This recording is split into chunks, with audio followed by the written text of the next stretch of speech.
Welcome to this reading. This is Professor Smith, and I will be recording the book After Polygamy Was Made a Sin, The Social History of Christian Polygamy by John Cairncross.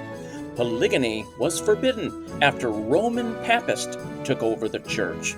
Isaiah 4 tells us the Astra strongholds denying every believing woman a good husband will be overcome at the last. Enjoy, and may the Almighty Yahweh bless you. Okay, so here we are, installment 3 of After Polygamy Was Made a Sin, the Social History of Christian Polygamy. We are now going to read chapter 3, titled The Pope and Henry VIII. If at one point the Protestants hovered precariously on the brink of polygamy, what of the Catholics? Spokesmen of the Church of Rome categorically deny that it was ever shown the slightest inclination to compromise on this issue. Protestant historians, on the contrary, argue that the Church has at times been at least as lenient as Luther. The debate rages with particular asperity over the dissolution of Henry VIII's first marriage to the squat and dropsical Catherine of Aragon.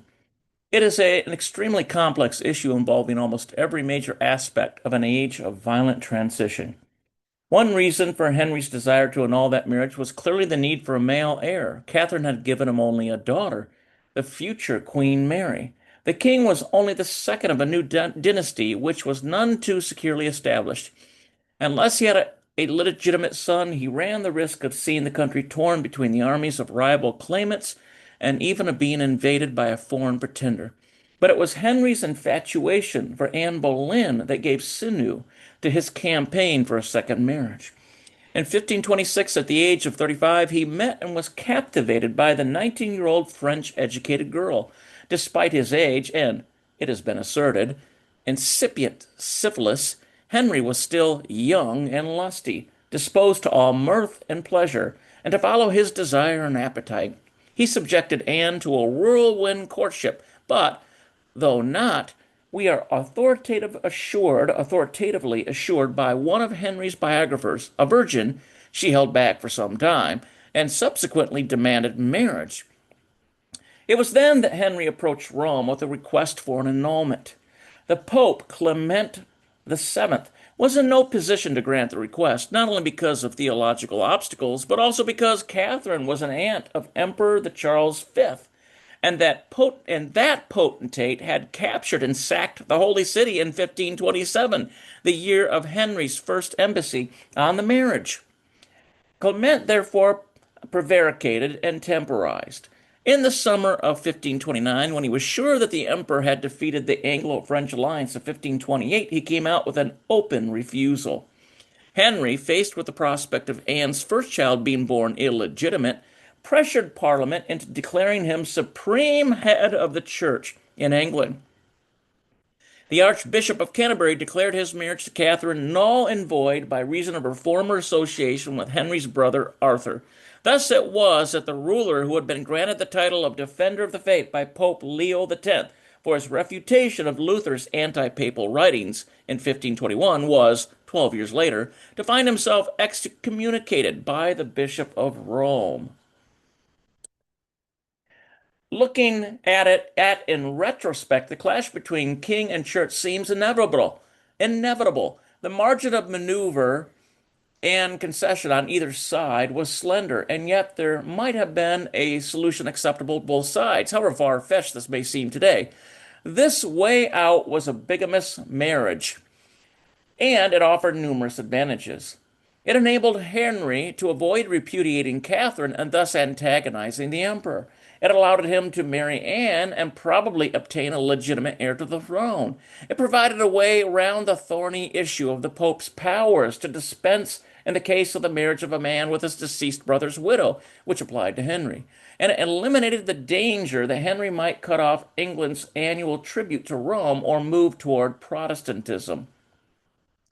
On the one hand, the obstacles were formidable, and bigamy was therefore to some extent a counsel of despair. For Henry, the ideal solution was a papal decision to be given via his legate in the English court.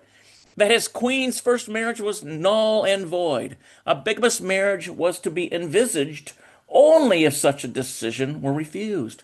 On the Pope's side, although decrees of nullity were given with relative freedom, where none of his powers were questioned, it was a serious step publicly to countenance bigamy.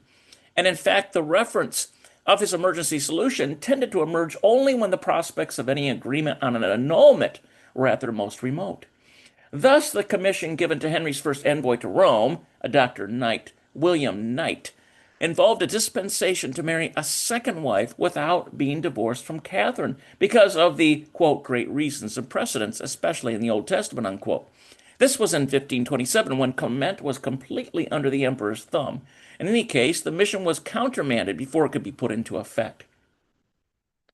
In 1528, the military position had altered in Henry's favor. An alliance concluded with France in May of that year met with initial success, and the Pope felt that he might go some way towards defying the emperor. He therefore agreed to have an annulment case tried in an English court by his legate, Campeggio, and even settled the legal questions in advance, thus reducing, quote, the task of the court to the mere ascertainment of the facts, unquote. But Clement refused to grant the annulment publicly, and its document was not to be used in the hearing of the case. Campeggio, moreover, was secretly instructed to delay matters in every possible way and not to give judgment until further orders. Having made this concession, Clement felt that he need not toy with the idea of an open approval of bigamy. Thus, when two English envoys raised the matter in 1528, he played for a time. The envoys were Sir Francis Bryan and Peter Vons. Their main mission was to press for an annulment. However, if all else failed, they were to fall back on the proposal for bigamy. They were to ask whether it was legitimate to marry several wives, as in the Old Testament, and whether all children would be legitimate. However, there was a Machiavellian version of bigamy which the Pope brought into play, for it would have enabled him, by sanctioning a fait accompli, to have his cake and eat it. This approach was contained in a proposal made to an English agent, Casal, whereby, if the king were absolutely certain in his own conscience of the invalidity of his marriage to Catherine, he should bring the case before Cardinal Wolsey, who would give a favorable ruling. Henry should then contract the new marriage without referring to Rome and ask for papal confirmation. Care would have to be taken to prevent Catherine from appealing to Rome before the ruling was given.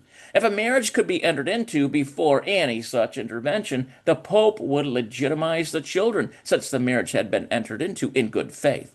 It may be presumed that this proposal was rejected by Henry's emissary, who pressed for and obtained an somewhat disingenuous agreement to the grant of the annulment in England.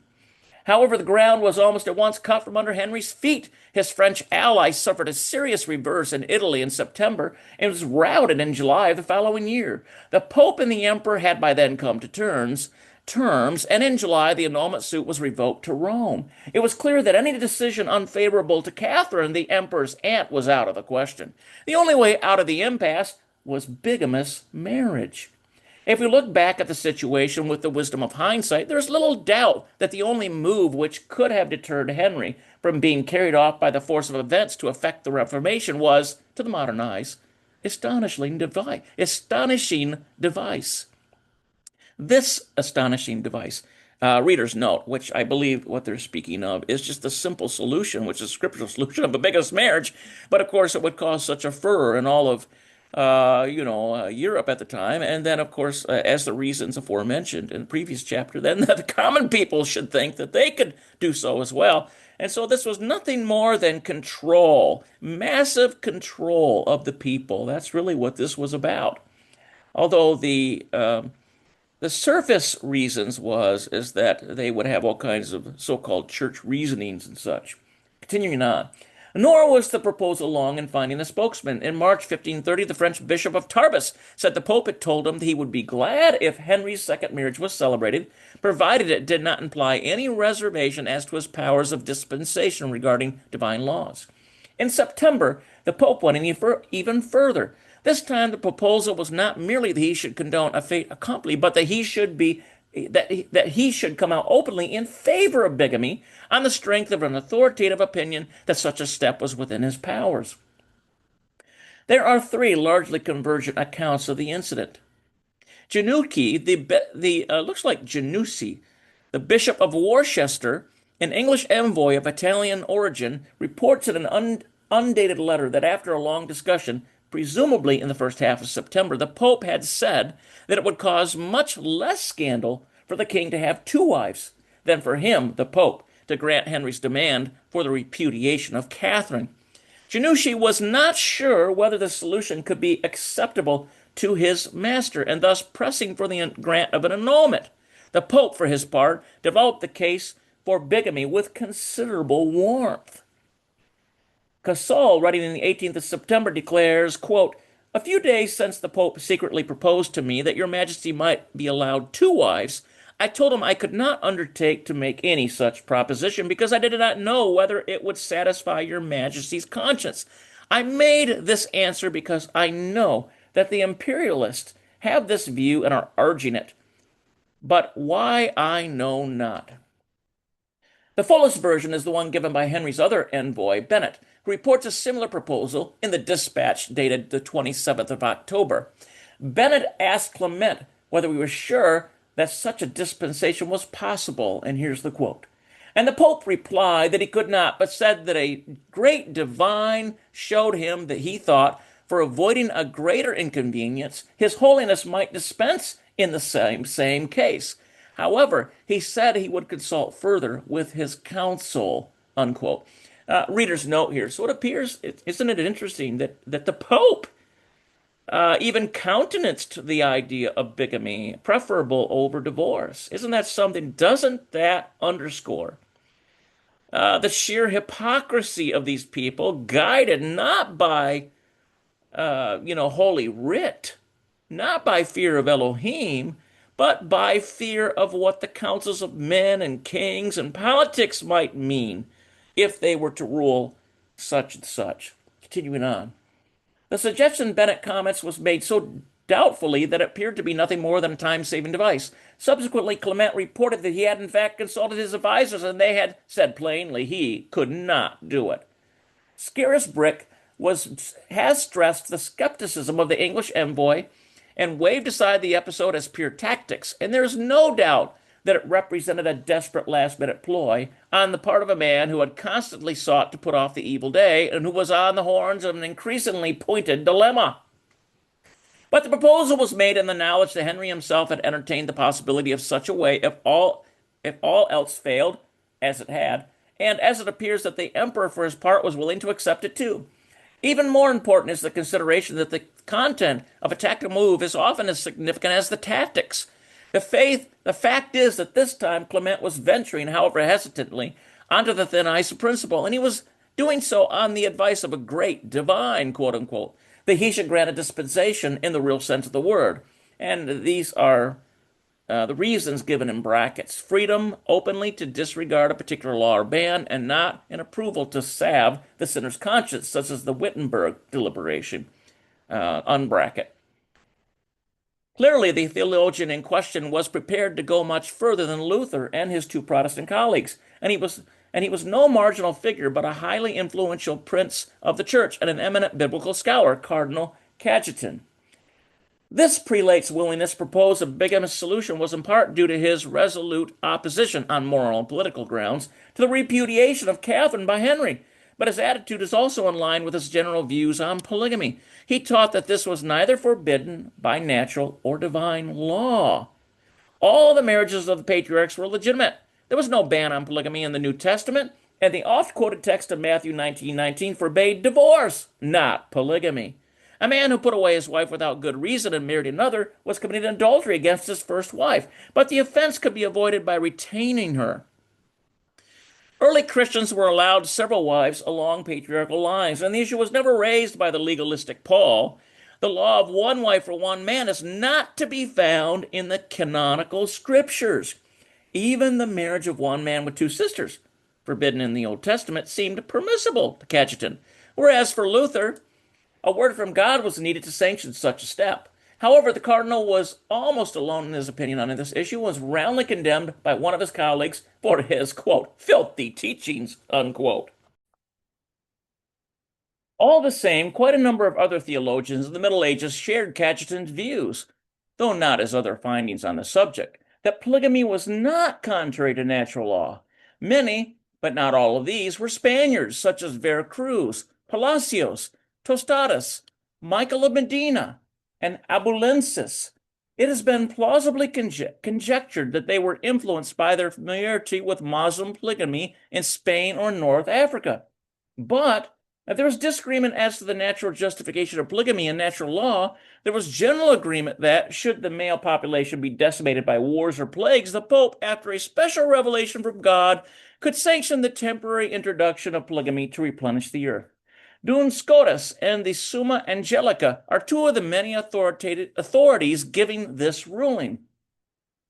Nor was it merely in theory that polygamy was approved in certain circumstances. Pollard alleges that in 1521, Charles V's Spanish council drew up a memorial on the subject of his marriage, in which it pointed out that his ancestor, Henry IV of Castile, had in 1437 married Dona Blanca, by which he had no children, and that the Pope thereupon granted him a dispensation to marry publicly a second wife, on condition that if, within a fixed time, he had no issue by her, he should return to the first one.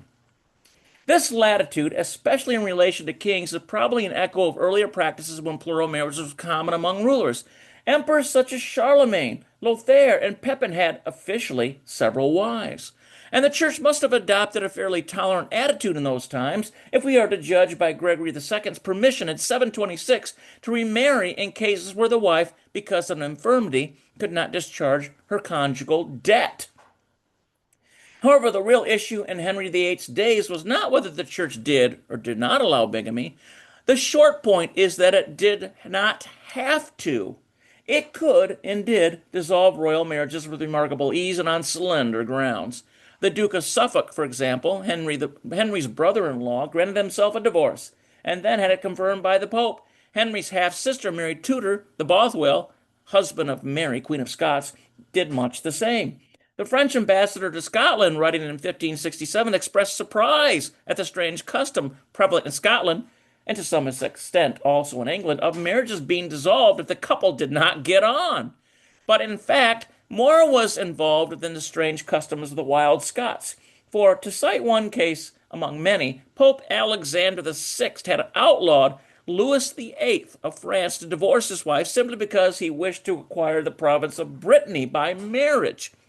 Reader's note, it appears that this issue was prevalent throughout the history of the Middle Ages and into the Enlightenment.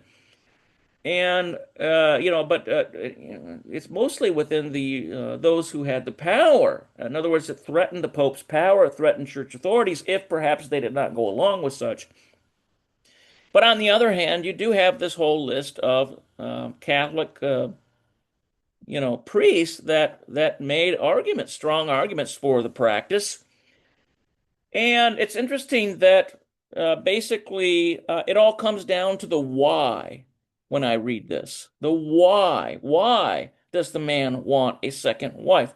And one that seems to be frequent in mention is the fact that a woman cannot produce children. Very interesting. Continuing on. It was in line with this tradition that Clement constantly urged Henry's envoys to suggest that the king should repudiate Catherine and marry Anne Boleyn, after which he, Clement, would step in and regularize the position, no doubt pleading the excuse of fait accompli. Nor did the church feel at all restricted to the device in its attempts to straighten out matrimonial tangles. It had other strings to bow. One proposal advanced at the time was that Henry's natural son, the Duke of Richmond, should marry his half-sister Mary, Henry's only child at that point. Campeggio, the papal legate, saw no objection to this curious arrangement, and the Pope was equally happy at the prospect of such a marriage, which would avoid the distasteful repudiation of Catherine by the king. However, with the Counter-Reformation came a severe tightening up on doctrine and morals, which naturally extended to marriage. At a session of the Council of Trent in 1563, the 24th to be exact, polygamy was anathematized. I think the term is anathematized. And consequently, the latitude allowed to monarchs for changing wives was drastically curtailed. Readers note, isn't that something? Look at the political intrigue happening here. I must say, I'm really enjoying the book. There's just a lot of history here. And isn't that true? Isn't that true what happened out in Utah when massive abuses were happening, when these old men were marrying these girls that are like 13 and 14? Of course, the government's going to come in and stamp that baloney out. It's the same issue, which is why the practice has to be heavily regulated, and there has to be an internal regulation. This, of course, is just my comments regarding the situation. And so, there has to be a some kind of organization among a people that allow this practice. Carrying on. The church was equally firm on another issue which had wider repercussions: the sacrifices to be made by polygamous converts. The repugnance to shed their surplus wives at the command of the church was deep-rooted and widespread, and had, right from the start, constituted the greatest obstacle to missionary work. Thus, in 1490, the Portuguese, on one of their first voyages to Congo, converted the local monarch and built a church. However, says Leo Africanus, this is a quote from apparently this priest, Leo, he was loath to abandon his soothsayers and fortune tellers, but above all the multitude of his concubines, this being a general difficulty among the barbarians, and would by no means give ear unto the preachers. Also the women, who were now subject one after the other, not enduring to be so suddenly banished from their husbands, brought the court and royal city of St. Salvador unto a great uproar, unquote. The king, as a result, renounced such an intolerable creed. Similar experiences were to be repeated with distressing regularity. According to the French missionary Alexander of Rhodes, writing in the middle of the 17th century, the king of Cochin, I think this Cochin maybe, forbid the preaching of the gospel on this score. You want my subjects to have only one wife, he told them, but I want them to have several, so that they can produce sons who will be my faithful subjects. Cease then to preach so pernicious a doctrine. And he promptly expelled the offending missionaries.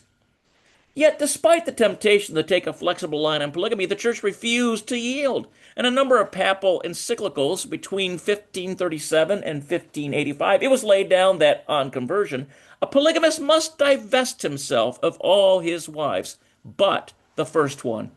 If she remained a pagan, he might still cohabit with her, provided she did not lead him into temptation. But he was not obliged to cohabit with any of the other wives, whether converted or not, unless he so wished, since he was not married to any of them in the eyes of the church. In practice, some latitude was granted to the convert, and he was allowed to keep his favorite, especially if she was baptized, or even if she were not, in the cases where, quote, the convert did not remember which wife he married first, unquote. Reader's note. I have to chuckle at that one, and that would actually be to his benefit, wouldn't it, to confess such a thing? Continuing on. The missionaries' concern that polygamy was an obstacle to the spread of their faith gave rise to a flood of apologetic writings. There was, for example, a copious dissertation on the subject in Mauricio's detailed study on Mohammedanism, Venice, 1697. But the most typical specimen of these writings is the section devoted to polygamy in Abbe Tosis Fat. This is an interesting name. Abbe Tosis Fat, two-volume History of the East, which appeared in Rome in 1676. This two-volume book, History of the East, which appeared in Rome in 1676. Of the idolatries and superstitions which Tosi is concerned to refute, he singled out polygamy as specially pernicious. Quote, "It is not without premeditation," he writes, "that we have been led to assign pride of place in this volume to polygamy, for there is no other abuse which is so widespread in those parts of the East and so deeply rooted in the hearts of those nations as this. There is not," he goes on plaintively, quote, "a house for the well-to-do, not a palace of the reigning princes, which is not defiled by herds of lewd females. Nor is there a vice which is more difficult to uproot from the minds of these soft-living men as that one," unquote. The reason needs no explanation. Quote, "The lust of the senses is so pleasant that it yields only to the most determined attacks. Mohammed had no sweeter or stronger chain to drag behind an immense multitude of men, nay, of provinces and kingdoms, than the pleasure of the senses, and especially polygamy, For he allowed his followers to, quote, take as many wives as their whim or their purse suggested, unquote. And Tosi quotes the case of the Tartars who, when offered Christianity by Innocent IV, plumped for Mohammedanism, that's an interesting term, isn't it? Plumped for Mohammedanism, a long word, because it gave greater reign to the census and was felt to be more befitting to the warrior. We just know, just a lot there to think about, isn't it?